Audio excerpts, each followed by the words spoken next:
Hi, ഇന്നൊരു അടിപൊളി chicken കറി ആയിട്ടാട്ടോ വന്നിട്ടുള്ളത്. അപ്പോൾ ആദ്യം ചിക്കൻ നമുക്ക് മഞ്ഞൾപ്പൊടിയും ഉപ്പൊക്കെ ഇട്ടിട്ടൊന്ന് പുരട്ടി വയ്ക്കാം. അതിന് ശേഷം നമുക്കൊരു ചീനച്ചട്ടിയിൽ തേങ്ങയും വലിയ ജീരകവും ചെറിയുള്ളിയൊക്കെ ഒന്ന് വഴറ്റിയെടുക്കാം. അതിലേക്ക് ഒരു തണ്ട് കറിവേപ്പിലയും കുറച്ച് മല്ലിപ്പൊടിയും ഒക്കെ ചേർത്ത് നന്നായി വഴറ്റി വയ്ക്കുക. അത് നമുക്ക് അരച്ചെടുക്കാനുള്ളതാട്ടോ. അപ്പോൾ വേറൊരു പാത്രം നമുക്ക് അടുപ്പത്ത് വെച്ച് അതിലേക്ക് എണ്ണയും ഒഴിച്ച് സവാളയും ഇട്ട് നന്നായി വഴറ്റുക.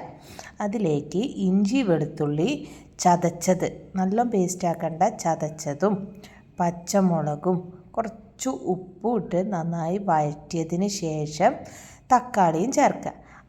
അപ്പോഴേക്കും നമ്മുടെ വറുത്ത് വെച്ച തേങ്ങ ചൂടാറിയിട്ടുണ്ടാവും. അതിലേക്ക് നമുക്ക് പച്ച തേങ്ങ കുറച്ച് പാലും ചേർത്ത് നമുക്ക് അത് അരച്ചെടുക്കാം. അതിന് ശേഷം നമ്മൾ ആ വഴറ്റി വെച്ച ഉള്ളിയിലേക്ക് നമുക്ക് പുരട്ടി വെച്ച ചിക്കനും ചേർത്ത് നന്നായി വഴറ്റിയതിന് ശേഷം അടച്ചു വെച്ച് വേവിക്കുക.